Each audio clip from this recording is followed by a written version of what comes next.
गुलाम वंश के बाद आज हम पढ़ेंगे खिलजी वंश। खिलजी वंश की स्थापना जलालुद्दीन खिलजी ने करी थी। जब गुलाम वंश के अंतिम शासक क्यूमर्स को खिलजी ने किल कर दिया था, तो उसके बाद जलालुद्दीन खिलजी ने एक नए वंश की स्थापना करी, जिस वंश का नाम पड़ा खिलजी वंश। खिलजी वंश सल्तनत पीरियड, ये कहें तो सल्तनत काल की सबसे शॉर्टेस्ट डायनेस्टी में से एक मानी जाती है। ये केवल 30 ही साल रही एक डायनेस्टी है। ये कभी पूछा भी जा सकता है कि सल्तनत पीरियड की, यानी सल्तनत पीरियड में सबसे शॉर्टेस्ट टाइम वाली डायनेस्टी कौन सी है? वो है खिलजी डायनेस्टी। Only 30 years. सबसे पहले हम पढ़ते हैं अब जलालुद्दीन खिलजी के बारे में। ये जो ऑडियो नोट्स होंगे ये बाईलिंगुअल होंगे, इसमें मैं इंग्लिश में भी आपको बताऊंगा और हिंदी में भी। आप इन ऑडियो नोट्स को ध्यान से सुनिए और इसे कंठस्थ कर लीजिए। Jalaluddin Khilji. Khilji dynasty was founded by Jalaluddin Firoz Khilji in 1290 AD। Khilji dynasty को जलालुद्दीन फिरोज खिलजी के द्वारा खोजा गया। यह कहें तो खिलजी डायनेस्टी को जलालुद्दीन फिरोज खिलजी के द्वारा 1290 ईस्वी में इसकी स्थापना की गई, इसकी नींव रखी गई। The rise of Khiljis is referred to as a Khilji revolution, as the Khiljis ended the monopoly held by Ilwari Turk। Khilji refers करते हैं कि खिलजी रिवॉल्यूशन को, ठीक है। खिलजी दर्शाते हैं कि वो एक उन्होंने खिलजी क्रांति लाई। उसका परिणाम ये हुआ कि उन्होंने इलवरी टर्कों की जो मोनोपोली है, उनकी जो सांठ गांठता है, ये कहें सर्वोच्चता है, ठीक है, सर्वापन है, उसको खत्म किया। इन 1292 the Mongol under Abdullah accepted defeated from Jalaluddin Khilji. 1292 ईस्वी में जलालुद्दीन खिलजी हरा देते हैं मंगोल शासक अब्दुल्ला को।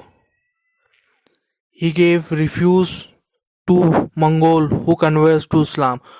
और खिलजी उनको शरण देने से मना कर देते हैं जो इस्लाम को अपनाते नहीं है, और उन्हीं मंगोल्स को दिल्ली में शरण दी जाती है जो इस्लाम को अपनाते हैं, जो मंगोल इस्लाम को अपनाते हैं। और इन मुसलमानों को नवीन मुसलमान कहा गया है। और खिलजी के समय में ही ईरानी फकीर सीदी मौला को हाथी के पैरों तले कुचला गया था। किसको कुचला गया था हाथी के पैरों तले? कौन था ये ईरानी फकीर? सीदी मौला। कौन? सीदी मौला। और जिन मंगोलों को शरण दी गई थी दिल्ली में, जिन्हें नवीन मुसलमान कहा गया था, आज के समय में जहाँ पर को वो बसे, यानी कि who converted to Islam in Delhi in presence से मंगोलपुर, जो कन्वर्ट हुए थे इस्लाम में, आज के समय में वो दिल्ली में उस जगह को मंगोलपुर कहा जाता है, present day. Alauddin Khilji, the nephew of Jalaluddin Khilji, killed him after his victory of Devagiri in 1296 AD। Alauddin Khilji, जो कि भांजा था जलालुद्दीन फिरोज खिलजी का, वो जलालुद्दीन खिलजी को मार देता है देवगिरी की विजय के पश्चात। ये सब होता है 1296 ईस्वी में, यानी कि अलाउद्दीन खिलजी किल कर देता है जलालुद्दीन खिलजी को। और अलाउद्दीन खिलजी कौन होता है? भांजा होता है, नेफ्यू होता है जलालुद्दीन फिरोज खिलजी का। अब जब जलालुद्दीन फिरोज खिलजी समाप्त हो चुका है, तो इसके बाद शासक बनता है अलाउद्दीन खिलजी, ठीक है। तो हम पढ़ते हैं अब अलाउद्दीन खिलजी। अलाउद्दीन खिलजी अरबी नेम वॉज अली गुर साहब।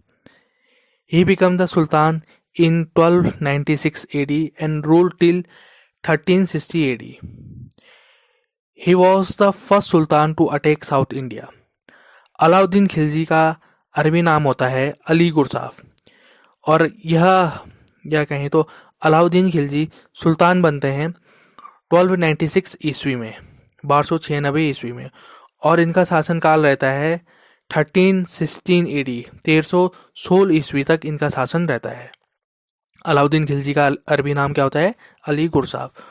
और ये पहले सुल्तान होते हैं जो साउथ इंडिया या कहीं दक्षिण भारत पे आक्रमण करते हैं। ये पूछा जा सकता है कि कौन सा ऐसा पहला सुल्तान है जिसने दक्षिण भारत पर आक्रमण किया। वो थे अलाउद्दीन खिलजी, यानी कि इससे पहले किसी और अन्य सुल्तान ने दिल्ली पर आक्रमण नहीं किया था, मतलब साउथ इंडिया या कहीं दक्षिण भारत पर आक्रमण नहीं किया था। Malik Kafur, also known as Hazar Dinari, was Alauddin Khilji's commander who attack South India. Malik Kafur, जिसे हजार दिनारी के नाम से भी जाना जाता है, मलिक काफूर को हजार दिनारी इसलिए कहा जाता है क्योंकि उसे 1000 दिनार में खरीदा गया था। ठीक है, 1000 दिनार उस समय के जो करेंसी थी खिलजी के टाइम पे, उसे दिनार कहा जाता था। तो मलिक काफूर को अलाउद्दीन खिलजी खरीदते हैं 1000 दिनारी में, तब मलिक काफूर को 1000 दिनारी कहा जाता है। और जो मलिक काफूर होते हैं ये अलाउद्दीन खिलजी के कमांडर होते हैं, सेनापति होते हैं, जो साउथ इंडिया या कहीं दक्षिण भारत पर आक्रमण करते हैं। Alauddin Khilji establish permanent army system and paying cash salary to his soldier. Alauddin Khilji permanent army system रखते हैं। परमानेंट आर्मी से जो आपका परमानेंट आर्मी सिस्टम की स्थापना करते हैं। ठीक है, इससे पहले कोई परमानेंट आर्मी नहीं रखता था सुल्तान। ठीक है, और ये अपने सोल्जर को, अपने सैनिकों को सैलरी कैश के फॉर्म में पे करते हैं, यानी कि नगद पैसा देते हैं उनको सैलरी के तौर पे। इससे पहले क्या था? इससे पहले इक्ता बना दिया था, इक्तेदार व्यवस्था शुरू करी थी इल्तुतमिश ने। आपने मेरे ऑडियो लेक्चर में सुना होगा, जब इल्तुतमिश थे उन्होंने बड़े बड़े जो मेजर ऑफिसर्स और सोल्जर ऑफिसर्स से सेनापति थे और जो अधिकारी थे सेना में, उनको क्या दिया था? इक्तेदार दिया था। एक ज़मीनी पट्टा दे देते थे वो कि आपको सैलरी के बदले आप इस ज़मीन से, इस भूभाग से जो कमाई होती है वो आप वसूलो। पर अलाउद्दीन खिलजी ऐसे पहले सुल्तान थे जिन्होंने एक परमानेंट आर्मी रखी और उनको कैश के फॉर्म में सैलरी दी। ठीक, Alauddin Khilji introduce the system of ताग एंड चेहरा, that is detailed description of each soldier. Alauddin Khilji पहले ऐसे सुल्तान थे जिन्होंने दाग और चेहरा चेहरा सिस्टम को शुरू किया। दाग में क्या होता था? दागा जाता था गरम लोहे की सलाख को, एक मोहर ली जाती थी लोहे की बना के, उसे गरम किया जाता था, फिर उसे दागा जाता था। ठीक है, खास तौर पे ये घोड़ों के ऊपर होता था दाग सिस्टम। और चेहरा सिस्टम, हुलिया, किसी भी सोल्जर का हुलिया से उसे पहचाना जाए, मतलब उसकी पहचान बताई जाती थी। जैसे कोई सोल्जर है, उसकी जो पहचान है उसका हुलिया है, जैसे लेफ्ट साइड उसके तिल है, चीक पे मोल है, यानी कि बाईं तरफ उसके गाल में तिल है, इस तरीके से, या कटा है निशान, इस तरीके से उसका एक चेहरा बनाया जाता था।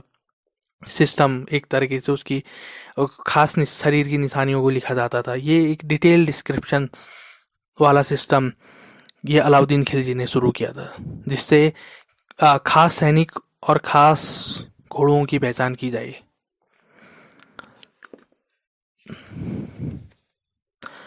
अब कुछ सुधार भी करे थे अलाउद्दीन खिलजी ने, खास तौर पे आर्थिक सुधार करे थे, इकोनॉमिक रिफॉर्म्स करे थे। Alauddin Khilji began economic reform as a fix the price of all goods sold in Delhi market. Alauddin Khilji ने आर्थिक सुधार करे थे।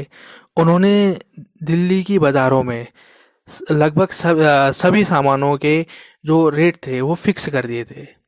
ऐसा नहीं था कि कोई एक खास वस्तु, जैसे आप गुड़ ले लो, दिल्ली की मार्केट में कोई एक जगह गुड़ का रेट 50 दिनार चल रहा है और कहीं 60 दिनार चल रहा है, ऐसा नहीं था।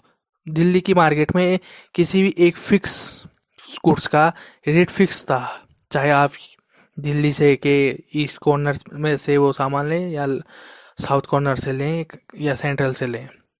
आपको अगर गुड़ एक जगह 50 दिनार का मिल रहा है तो दूसरी जगह भी आपको 50 दिनार का ही मिलेगा।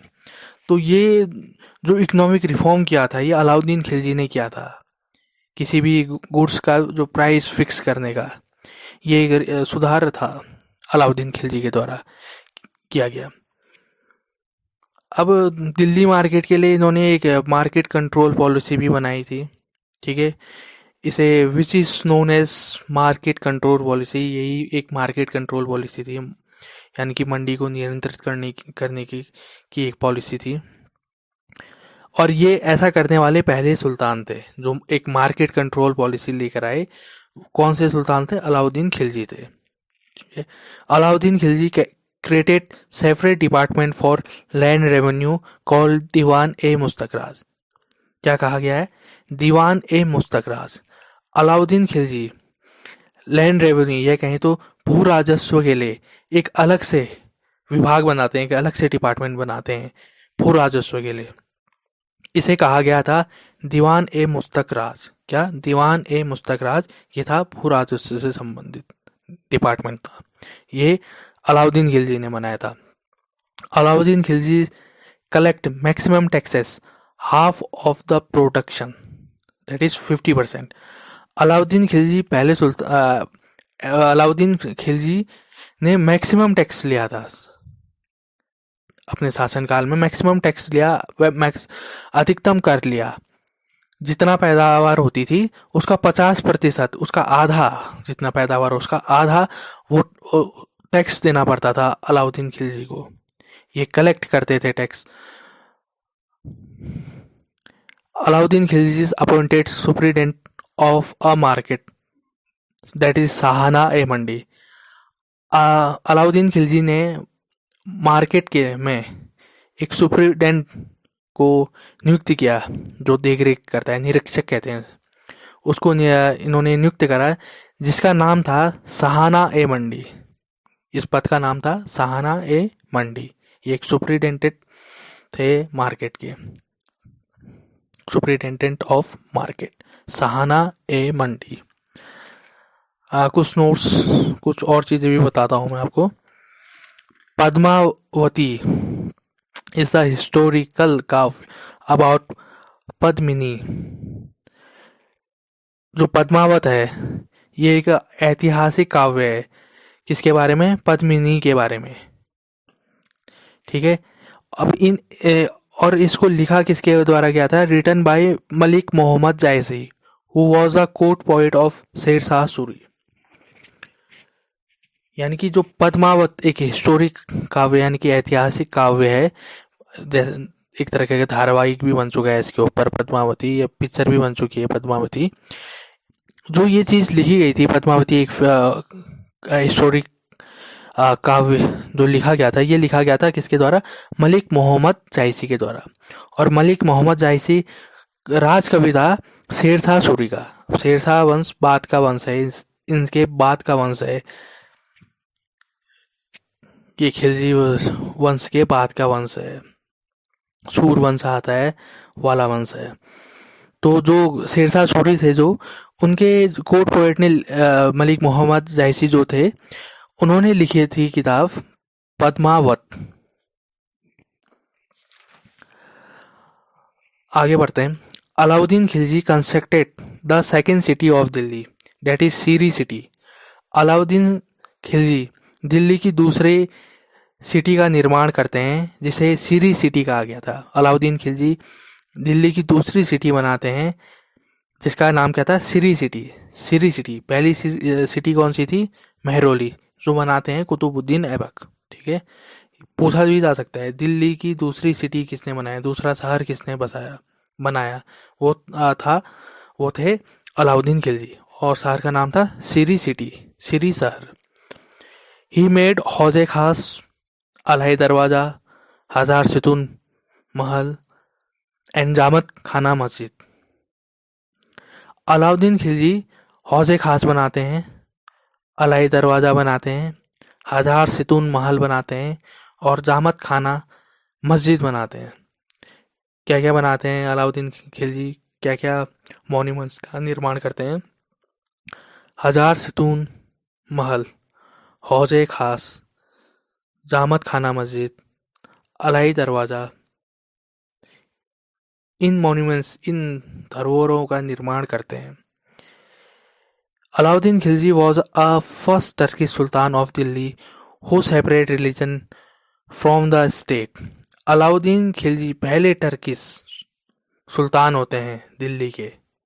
अलाउद्दीन खिलजी पहले टर्किश सुल्तान होते हैं दिल्ली के जो धर्म को राज्य से अलग रखते हैं. यानी कि वो धर्म थोपते नहीं हैं राज्य के ऊपर, और कहे जाते हैं ये सहज प्रवृत्ति के होते हैं हिंदुओं के प्रति अलाउद्दीन खिलजी. अब ये पूछा जा सकता है कि कौन सा ऐसा सुल्तान है जिसने रिलीजन को सेपरेट रखा, स्टेट से, राज्यों से दूर रखा. वो है अलाउद्दीन खिलजी.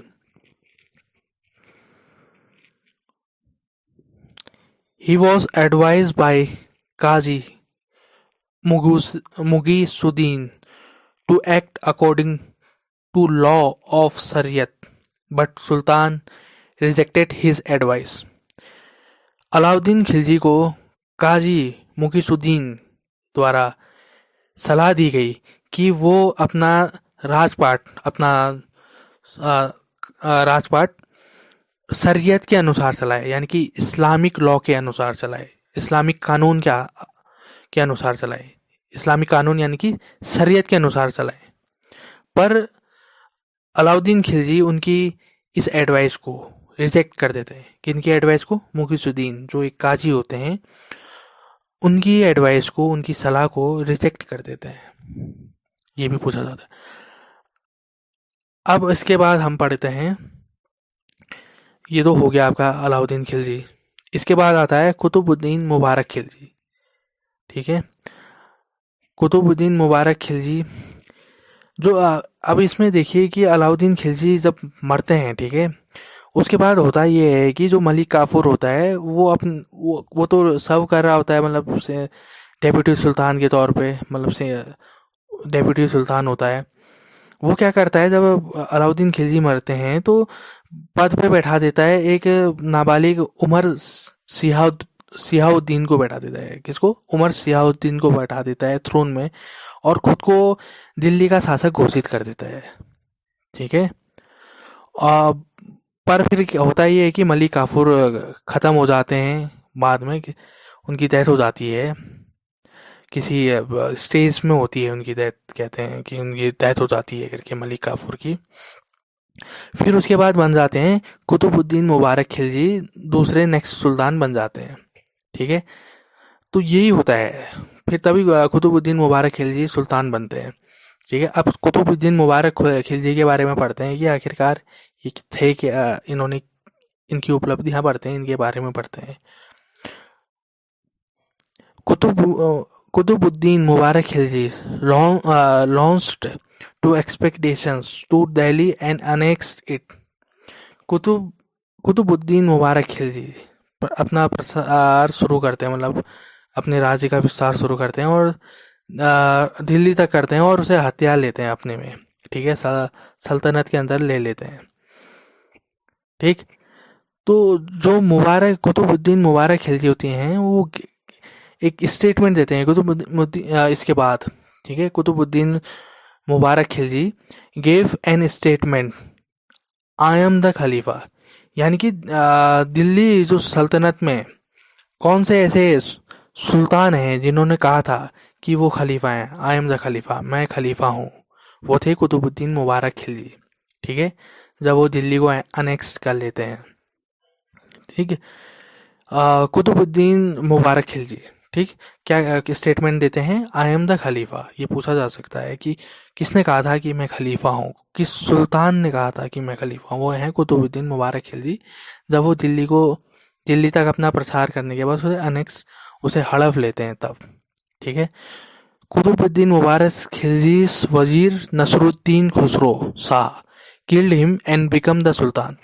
कुतुबुद्दीन मुबारक खिलजी का जो वजीर होता है, ठीक है, वजीर नसरुद्दीन खुसरो शाह, वो कुतुबुद्दीन मुबारक खिलजी को मार देता है और खुद सुल्तान बन जाता है। कौन? नसरुद्दीन खुसरो शाह। ठीक है। अब हम पढ़ते हैं नसरुद्दीन खुसरो के शाह के बारे में, क्योंकि कुतुबुद्दीन मुबारक खिलजी को किल कर दिया गया है। अब अब सल्तनत काल में जो सत्ता है वो नसरुद्दीन खुसरो शाह के पास चली गई है। Nasruddin Khusro Shah was the only converted Indian Muslim. ठीक है। नसरुद्दीन खुसरो शाह एक इंडियन कन्वर्टेड मुस्लिम होता है, यानी कि इससे पहले वो हिंदू होता है, वो कन्वर्ट होके मुस्लिम बना होता है। ठीक है। सुल्तान बना होता है। So the Turk noble opposed him. Nasruddin Khusro Shah was defeated and killed by Ghazi Malik. Nasruddin Khusro Shah कौन होता है? एक कन्वर्टेड मुस्लिम होता है। ठीक है। उससे पहले हिंदू होता है, वो कन्वर्ट होकर मुस्लिम बना होता है। बस इस सुल्तान में यही नुक्स होता है कि वो एक कन्वर्टेड मुस्लिम होता है। तो टर्क के नोबल, जो टर्क के आला अधिकारी हैं बड़े, ठीक है, वो क्या करते हैं, वो इसका विरोध करते हैं, नसरुद्दीन खुसरो शाह का विरोध करते हैं, क्योंकि ये तो मुस्लिम नहीं है, प्योर मुस्लिम नहीं है, ये तो इंडियन मुस्लिम है, इसलिए कन्वर्टेड मुस्लिम है, इसलिए वो उसका विरोध करते हैं। और खुसरो को गाजी मलिक के द्वारा मार दिया जाता है। और गाजी मलिक, जिसका पूरा नाम होता है गियासुद्दीन तुगलक, और यही गाजी मलिक जिसका नाम होता है गियासुद्दीन तुगलक, वो फाउंड करता है a new dynasty, Tughlaq dynasty. यानी कि यही गाजी मलिक जो कि नसरुद्दीन खुसरो शाह को का कत्ल कर देता है, ये एक नया वंश की स्थापना करता है जिस वंश का नाम है तुगलक वंश। इस ऑडियो सेशन के बाद हम पढ़ेंगे तुगलक वंश के बारे में, तुगलक डायनेस्टी के बारे में। तो ये आज पूरा हो गया खिलजीस वंश। कहाँ खत्म हुआ है? नसरुद्दीन खुसरो शाह के समय पे, जो एक इंडियन मुस्लिम था, कन्वर्टेड मुस्लिम था। ठीक है। यानी कि अब खिलजी वंश के बाद आएगा तुगलक वंश। अगर आपको मेरा ये ऑडियो लेक्चर पसंद आए तो इसे ज़रूर लाइक करें और शेयर भी ज़रूर करें। और मैं आपसे एक रिक्वेस्ट करना चाहता हूँ कि आप इस ऑडियो लेक्चर को बार बार सुनें, क्योंकि मैंने काफ़ी आराम से आपको फैक्ट समझाए हैं, बाइलिंगुअल समझाए हैं, ताकि इसे कोई हिंदी मीडियम वाला भी आसानी से समझ सके और इंग्लिश मीडियम वाला भी आसानी से समझ सके। बहुत आराम से समझाया है, फैक्ट को रिपीट करते करते हुए समझाया है। अगर आप इसे रेगुलर बेसिस पे सुनेंगे तो ये आपको ज़रूर कंटेस्ट याद होता है, क्योंकि सुना हुआ पढ़े हुए से ज़्यादा जल्दी याद होता है। तो मेरा ऑडियो लेक्चर सुनने के लिए धन्यवाद।